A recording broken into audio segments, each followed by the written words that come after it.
you ready, Amano? Let us have the question and answer coming from the Binibini number 15. Please choose your question. And for our audience, and let us hear the answers coming from the girls.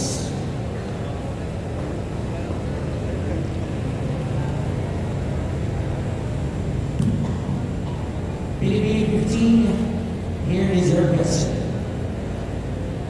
If a young girl approaches you saying she dreams of joining this passion someday, what advice will you give her? Kung may batang babae na lumapit at nagsabing pangarap niyang sumali dito balang araw, anong payo ang ibibigay mo sa kanya? It will be a simple word. You can join every event in your life by showcasing your true self. Because being authentic is the number one key to success in a kind of event. That's why these simple words that I apply to myself, that's why I join it right now, as a sample of being resilient.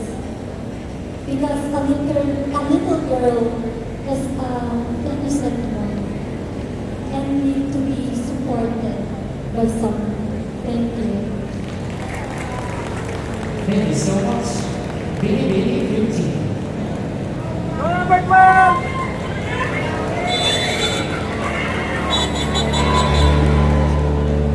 Okay, Binibini number 12, please state your question.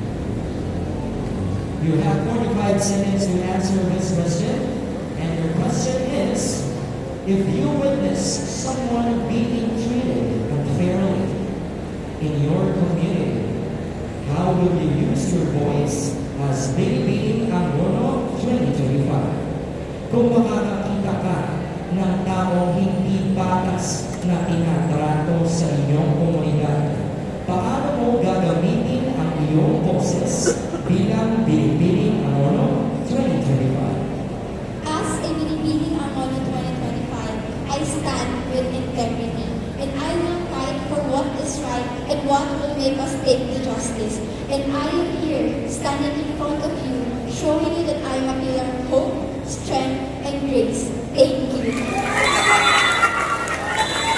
Thank you so much. Binibini Squad. Let's have Binibini 11. Bigger question?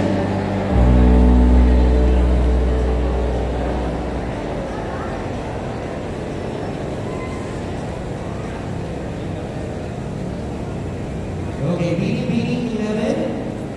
If you are invited to speak to young women about confidence, what message will you share? Kung iimbitahan kang magsalita sa mga kabataang babae tungkol sa kumpiyansa, anong mensahe ang ibabahagi mo?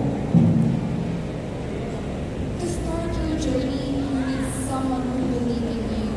That's why I'm standing here in front of you, because someone believes in me, and that is my sister. After a year of doubting my dreams, myself, I realized I don't need the permission to shine. I just need the courage.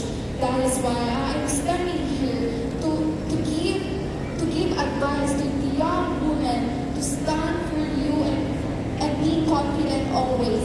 Thank you. Short and sweet. Thank you so much, Binibini 11. Let's have Binibini 14.